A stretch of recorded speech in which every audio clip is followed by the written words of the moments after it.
الحمدللہ آج کی تراویح میں 27واں پارہ مکمل تلاوت کیا گیا ہے۔ 27ویں پارے کے شروع میں سورہ زاریات چل رہی ہے۔ اس صورت میں اللہ تبارک و تعالیٰ نے چند قسم کی ہواؤں کی قسم کھائی ہے۔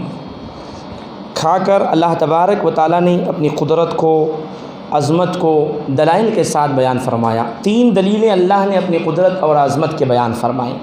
پہلی دلیل اللہ تعالیٰ فرماتے ہیں وَفِي الْأَرْضِ آیَاتٌ لِّلْمُوقِنِينَ، زمین میں یقین رکھنے والوں کے لیے بہت سی نشانیاں ہیں۔ زمین کو اللہ نے گول بنایا لیکن بچھایا ایسے جیسے کوئی بچھونا بچھایا جاتا ہے۔ اس میں چلنے والوں کے لیے راستے بھی ہیں، اور اس میں سمندر بھی ہے، اس میں دریا بھی ہے، اس میں صحرا بھی ہے، اور اس میں اللہ نے سب کچھ رکھا ہے گول، لیکن اللہ نے بڑے عجیب و غریب انداز میں اس کو بچھایا ہے۔ زمین پر اگر انسان غور کرے تو اللہ تبارک و تعالیٰ کی معرفت حاصل ہو سکتی ہے۔ دوسری دلیل اللہ نے خود انسان کو بیان فرمائی۔ انسان خود اپنے آپ میں غور کرے، انسان دنیا کے عجائبات میں سے اللہ کی قدرت کا ایک عجوبہ ہے۔ دنیا میں بسنے والے لاکھوں کروڑوں کھربوں انسان ہیں، لیکن ہر ایک کی صورت الگ، ہر ایک کا رنگ الگ، ہر ایک کی آواز الگ، ہر ایک کا لہجہ الگ، ہر ایک کے چلنے کا انداز الگ۔ پھر اللہ نے انسان کو سوچنے، بولنے، سننے، سمجھنے، ہضم کرنے کی صلاحیت دی۔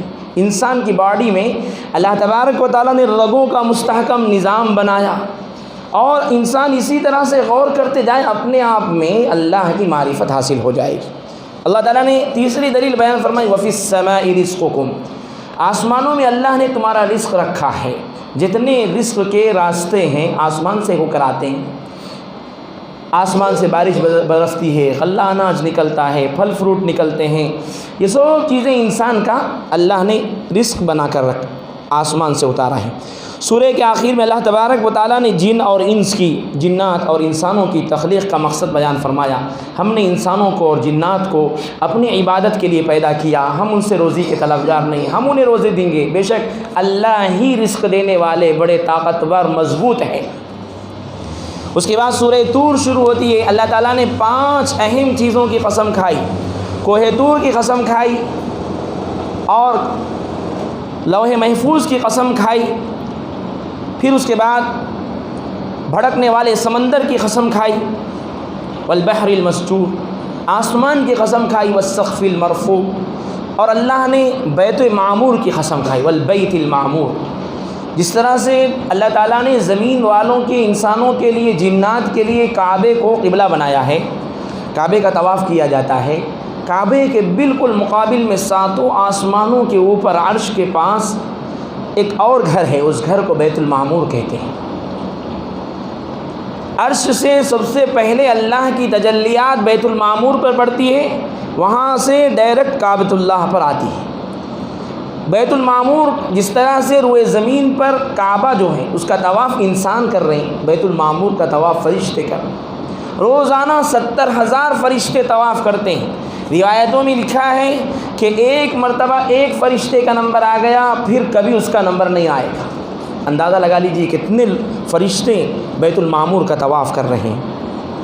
اللہ تبارک و تعالیٰ نے اس صورت میں 5 چیزوں کی قسم کھانے کے بعد وقوع قیامت کو بیان فرمایا۔ قیامت واقع ہو کر رہے گی، اس کو کوئی روکنے والا نہیں ہے، اور یہ آیتیں اتنی زیادہ اپنے اندر تاثیر رکھنے والی ہے سورہ طور کی کہ حضرت سیرت کی کتابوں میں جبیر بن مطعم رضی اللہ تعالیٰ عنہ کا واقعہ لکھا ہوا ہے۔ ابھی مسلمان نہیں ہوئے تھے، بدر کے قیدیوں کے فدیے کے بارے میں بات کرنے کے لیے مدینہ آئے مکے سے۔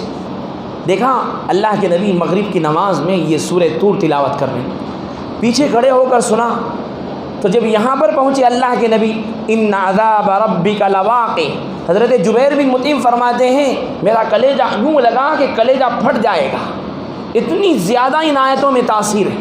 پھر آگے اللہ کے نبی نے اس صورت کی آیتیں پڑھی، ام خلقوا من غیر شیء ام هم الخالقون، کیا انسان یوں ہی پیدا کر دیے گئے یا ان کو پیدا کرنے والا کوئی اور ہے؟ کیوں غور نہیں کرتے ہیں انسان؟ حضرت جبیر بن مطعم فرماتے ہیں یہ آیت سن کر زبان سے بے اختیار اسلام کا کلمہ نکل گیا، کلمہ لا الہ الا اللہ، مسلمان ہو گئے۔ اس کے بعد سورہ نجم شروع ہوتی ہے۔ اللہ تعالیٰ نے گرنے والے ستارے کی قسم کھا کر فرمایا اے نبی جی آپ رسول برحق ہیں۔ جو کفار و مشرکین یہ کہتے ہیں نا آپ جو کلام لے کر آئے ہیں یہ آپ کا بنایا ہوا ہے، بناوٹی کلام ہے، اللہ کا کلام نہیں ہے، تو اللہ کے نبی علیہ السلام کی صداقت کو بیان فرمایا کہ نبی نہ گمراہ ہوئے ہیں نہ بھٹکے ہیں، وہ جو کچھ کہتے ہیں اس وحی کی روشنی میں کہتے ہیں جو ان پر اتاری جاتی ہے۔ اس نبی نے اس فرشتے کو اپنی آنکھوں سے دیکھا ہے جو فرشتہ وحی لے کر آتا ہے۔ معراج کا واقعہ بیان فرمایا، سدرۃ المنتہا کو دیکھا، جنت کو دیکھا، دوزخ کو دیکھا، عجائبات قدرت کو دیکھا اللہ کے نبی نے، اور اللہ کی ذات کا دیدار کیا، اور جبرائیل امین کو سدرۃ المنتہا کے پاس ان کی اصلی شکل میں نبی علیہ السلام نے دیکھا ہے۔ نبی علیہ السلام رسول برحق ہیں، ان پر جو وحی آتی ہے وہ بھی سچی ہے۔ اس کے بعد اللہ تبارک و تعالیٰ نے مشرکین کی مذمت بیان کی۔ اللہ کو چھوڑ کر مشرکین جن بتوں کی عبادت کرتے تھے، پوجا کرتے تھے، لات، منات، عزا، ان جیسے مشرکین کی بت پرستی کی اللہ نے مذمت بیان فرمائی۔ کتنے کیسے عجیب لوگ ہیں، اپنے لیے بیٹیاں تو پسند نہیں کرتے اور اللہ کے لیے بیٹیاں تجویز کرتے، کہتے ہیں کہ فرشتے اللہ کی بیٹیاں ہیں، نعوذ باللہ۔ اللہ نے مذمت بیان فرمائی۔ اس کے بعد سورہ قمر شروع ہوتی ہے۔ سورہ قمر میں اللہ تبارک و تعالیٰ نے قرب قیامت کا تذکرہ فرمایا۔ نبی علیہ السلام سے فرمایا اقتربت الساعہ، قیامت قریب ہے۔ اس کا مطلب یہ ہے کہ اللہ کے نبی علیہ السلام کی بعثت اور قیامت کا زمانہ بالکل قریب ہے۔ آپ نے فرمایا بعثت انا والساعۃ کہاتین، میں اور قیامت اس طرح سے بھیجے گئے۔ اب جتنے رسول بھیجے گئے ہیں ان کے مقابلے میں میں قیامت، میری بعثت قیامت کے بالکل قریب ہے۔ پھر اس کے بعد اللہ نے فرمایا سورج چاند 2 ٹکڑے ہو گیا۔ اللہ کے نبی علیہ السلام صحن کعبہ میں موجود ہیں، کفار و مشرکین نے مطالبہ کیا اگر تم سچے رسول ہیں تو اس چاند کے 2 ٹکڑے کر کر بتلاؤ۔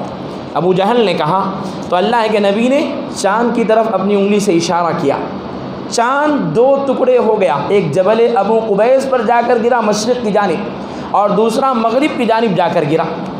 کفار و مشرکین نے اپنی آنکھوں سے دیکھا چاند کے 2 ٹکڑے ہو گئے، نبی کا معجزہ ہے، لیکن ان کے دلوں پر پہرے لگا دیے گئے تھے، حق کی قبولیت کی صلاحیت چھین لی گئی تھی۔ انہوں نے کہا یہ کھلا ہوا چلنے والا چلتا ہوا جادو ہے، انکار کر دیا نبی علیہ السلام کا۔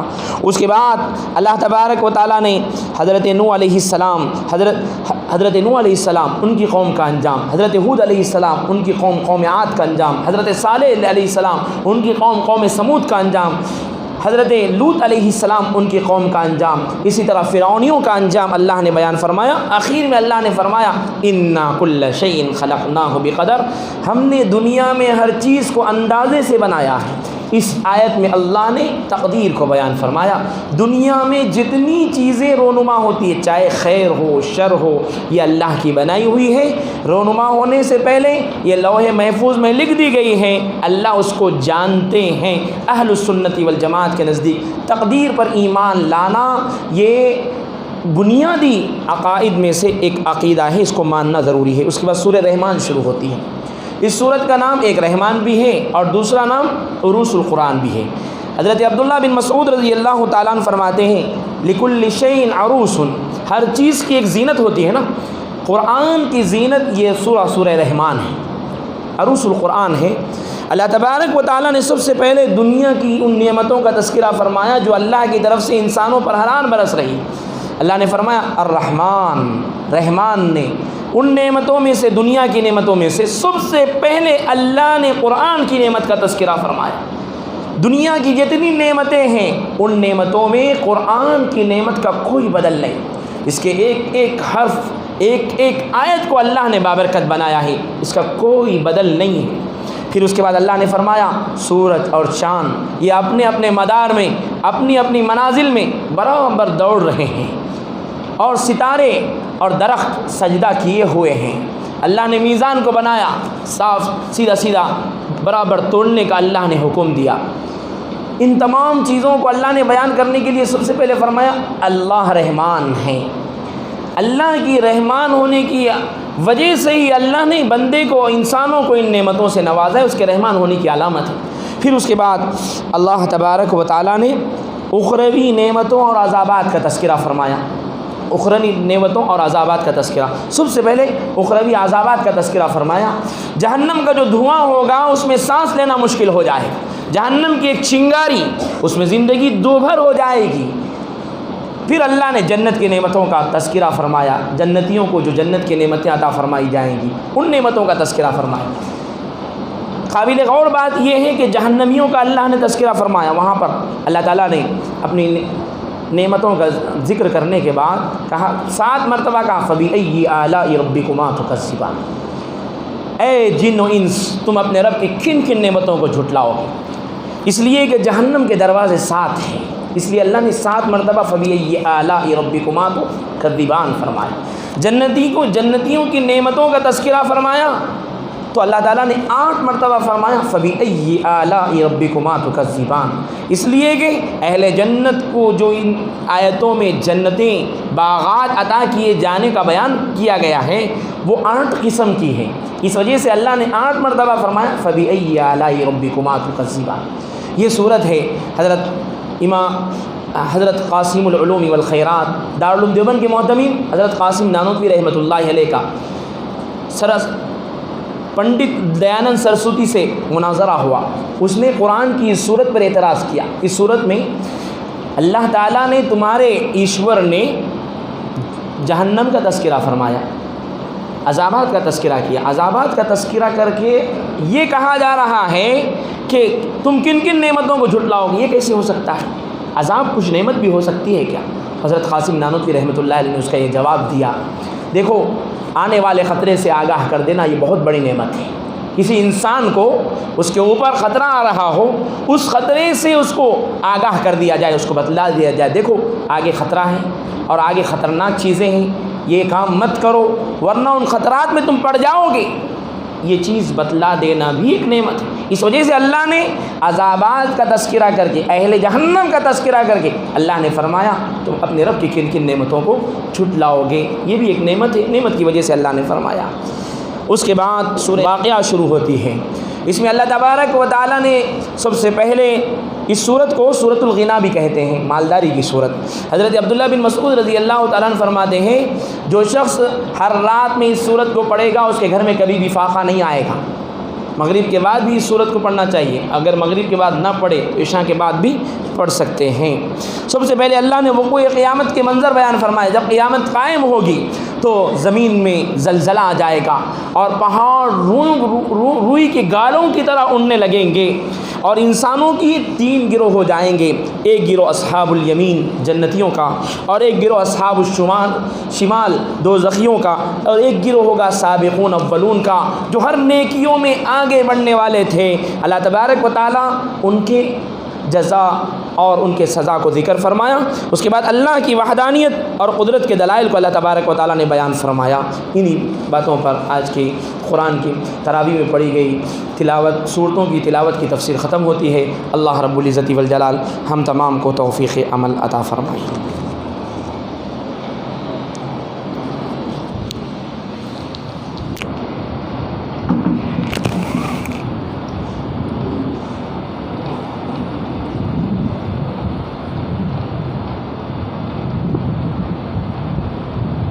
الرحمن الرحيم الحمد لله رب العالمين اللهم صل على محمد وعلى آل محمد وبارك وسلم ربنا آتنا في الدنيا حسنة وفي الآخرة حسنة وقنا عذاب النار ربنا ظلمنا أنفسنا وإن لم تغفر لنا وترحمنا لنكونن من الخاسرين يا حي يا قيوم برحمتك نستغيث اللهم أصلح لنا شأننا كله ولا تكلنا إلى أنفسنا طرفة عين ولا تنزع منا صالح ما أعطيتنا اللهم يا أول الأولين يا آخر الآخرين يا ذا القوة المتين يا راحم المساكين يا حنان يا منان يا ديان يا رحمن يا الله يا رحمن يا رحيم مولا کریم ہم سب کے گناہوں کو معاف فرما دیجیے، خطاؤں سے لغزشوں سے درگزر فرما دیجیے۔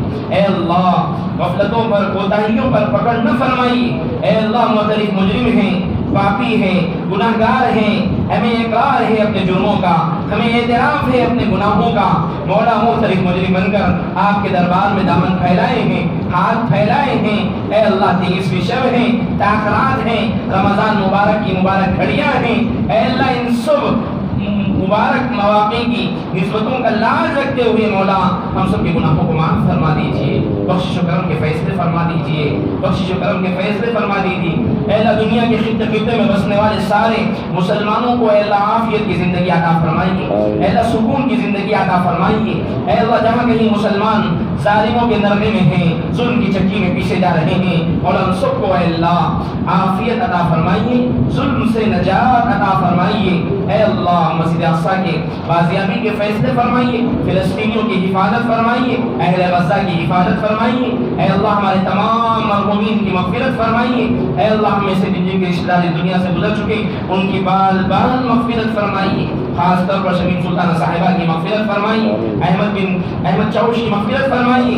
اے اللہ ہم میں سے جن کے رشتہ دار دنیا سے گزر چکے ہیں اے اللہ ان کی قبروں میں ان کے ساتھ اپنے قرب خاص کا معاملہ فرمائیے۔ اے اللہ اپنی مہربانیوں کا معاملہ فرمائیے، ان کی سیئات کو حسنات سے مبدل فرمائیے، ان کی قبروں کو جنت کے باغ بنا دیجیے۔ اے اللہ ہم سب کو موت سے پہلے موت کی تیاری کرنے کی توفیق عطا فرمائے۔ اے اللہ ہمارے تمام بیماروں کو شفائے کلی عطا فرمائے۔ اے اللہ اس وقت جتنے بیمار گھروں میں ہسپتالوں میں بیماریوں سے جوجھ رہے ہیں اے اللہ ان سب کو اے اللہ شفائے کلی عطا فرمائیے، خاص طور پر ظاہر شاہ صاحب کو صحت کاملہ دائمہ عاجلہ مستمرہ عطا فرمائیے، نظام الدین صاحب، عزیزہ سلطانہ صاحبہ، سراج الدین صاحب، ان تمام بیماروں کو اے اللہ شفائے کلی عطا فرمائیے۔ اے اللہ شفا دینے والی ذات آپ کی ہیں، اے اللہ دواؤں میں علاجوں میں اے اللہ شفا ڈالنے والے آپ ہیں۔ اے اللہ ہم سب کو امت کے تمام افراد کو ظاہری باطنی بڑی چھوٹی اور مہلک بیماریوں سے اے اللہ محفوظ فرما دیجیے۔ اے اللہ گھروں میں جو لڑکیاں بیٹھی ہوئی ہیں شادی کی عمروں کو پہنچ چکی ہیں اے اللہ ان سب کے لیے مناسب رشتوں کے انتظام فرمائیے، مقروضوں کی قرض ادا فرما دیجیے، بیجا مقدمات میں پھنسے ہوئے لوگوں کی باعزت رہائی کے فیصلے فرما دیجیے۔ اے اللہ اس رمضان کو ہم سب کی نجات کا مہینہ بنا دیجیے، ہم سب کی مغفرت کا مہینہ بنا دیجیے۔ اے اللہ جو کچھ عبادات کر رہے ہیں اے اللہ تلاوت قرآن پاک، روزے، اے اللہ تراویح، اے اللہ صدقہ و خیرات، جتنی عبادات ہیں مولا ان تمام عبادات کو قبول فرما لیجیے۔ اے اللہ ہم سب کو شب قدر کی عبادت سے شب قدر کی عبادت مرحمت فرمائیے، شب قدر میں عبادت سے بہرور فرمائیے۔ اے اللہ ہماری دعاؤں کو قبول منظور فرمائیے۔ وصلی اللہ علی النبی الکریم وعلی آلہ وصحبہ اجمعین برحمتک یا